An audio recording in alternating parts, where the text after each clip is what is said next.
Over the weekend, the Trump administration deported hundreds of Venezuelans that it says are gang members, despite a judge's order to turn the flights around.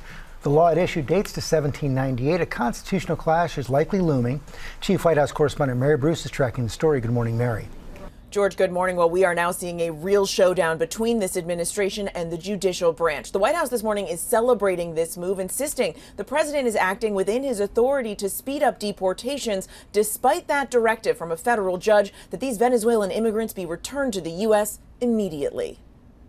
This morning, hundreds of alleged Venezuelan gang members are waking up in prison in El Salvador after the Trump administration rapidly deported them, ignoring a federal judge's directive.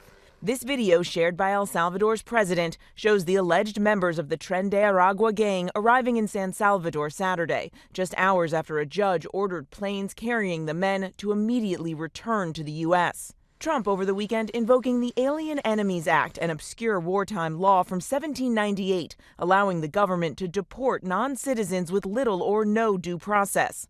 The law last used to play a role in the internment of Japanese Americans during World War II. I'll simply say they never should have been allowed into our country in the first place. It's our responsibility to protect our families, to keep our streets clean and safe, and that's exactly what the president said he was going to do. But after some non-citizens represented by the ACLU sued the administration, that federal judge, in an emergency hearing Saturday, ordered any plane containing these folks that is going to take off or is in the air needs to be returned to the United States, adding this is something that you need to make sure is complied with immediately.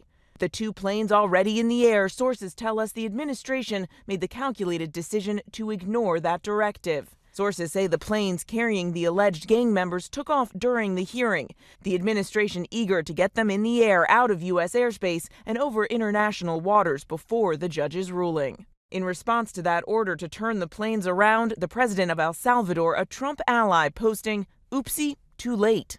They needed to be brought back, and the judge absolutely had authority to do that. The United States government, the executive branch, defying a federal court order raises the stakes enormously, not just in this case, but for how we're going to proceed as a constitutional republic. But the White House this morning insists the administration did not violate the court order and that the president acted within his authority, claiming federal courts have no jurisdiction over the president's conduct of foreign affairs or ability to remove foreign enemies.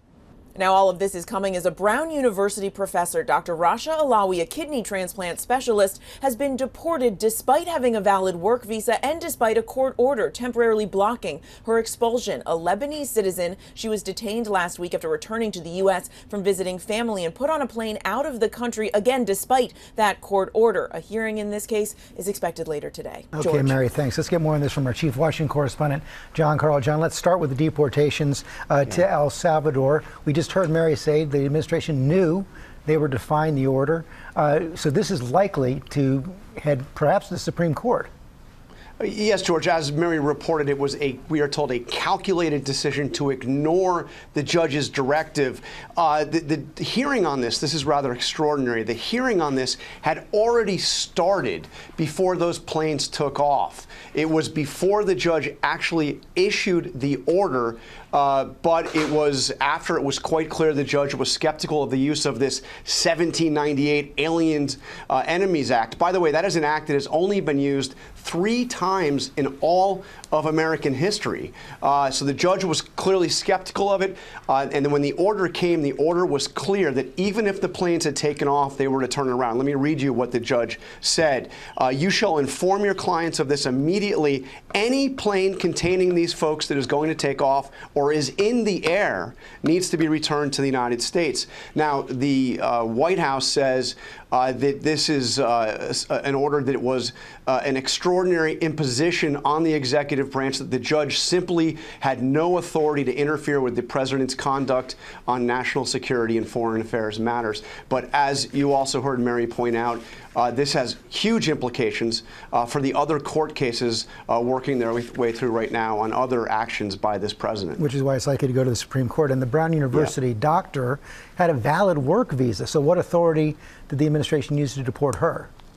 Well, her attorneys say she had a valid H-1B visa to be an assistant professor at Brown University. By the way, she's educated in the United States, Washington University, Yale University. We'll find out more on this at today's hearing. Meantime, the president also claimed overnight that the pardons issued by former President Biden are void for the January 6th committee members, but the pardon power in the Constitution for the president is absolute.